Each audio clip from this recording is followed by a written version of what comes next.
I like taking history, restoring that history, bring the old school stuff back, but modernize it and give it today's technology. And these cars are American history.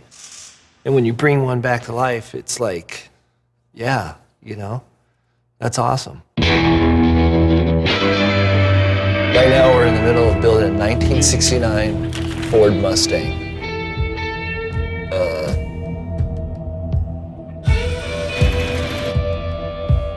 Kinda.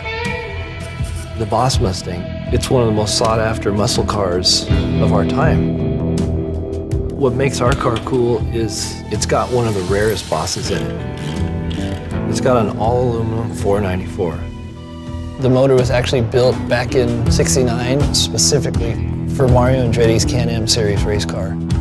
There was only 10 made. The problem was they actually made it too big and too powerful. The thing was just crazy horsepower. Even die-hard Mustang fans don't even know that this exists. And that's basically why we thought this engine would be good for our project.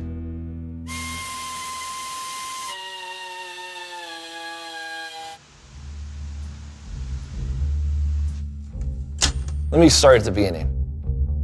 We talked about getting a junker for the project, pretty much a test car. I started doing different renderings, different drawings. We started making our measurements and our cuts.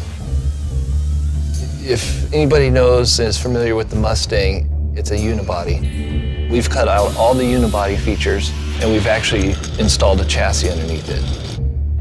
With putting in a chassis, you've separated the body, so now it's absorbing all of the blows in the road and the bumps. And it's pretty cool because we put pass-throughs in the frame for the exhaust system. And the way that it moves up and over the frame and over the axle and back out and around the fuel tank, it's pretty wild. The motor dynoed at 777 horsepower, which is wild. With all of that power that the motor's putting out, adding that chassis into there is going to make it handle a lot better than a stock '69 Mustang. We tried to make it look like the old school funny cars and give it that drag racing look. If you look at the old school funny cars like Gas Ronda, they chopped it, they widened it, set the motor back as far as possible, got it down as low as possible. We custom built the whole dash, fabricated it ourselves. We made the 2011 gauges fit in there. And it's not just a '69 Mustang anymore. We've created this piece of art, if you will, that will handle way better than it did in '69.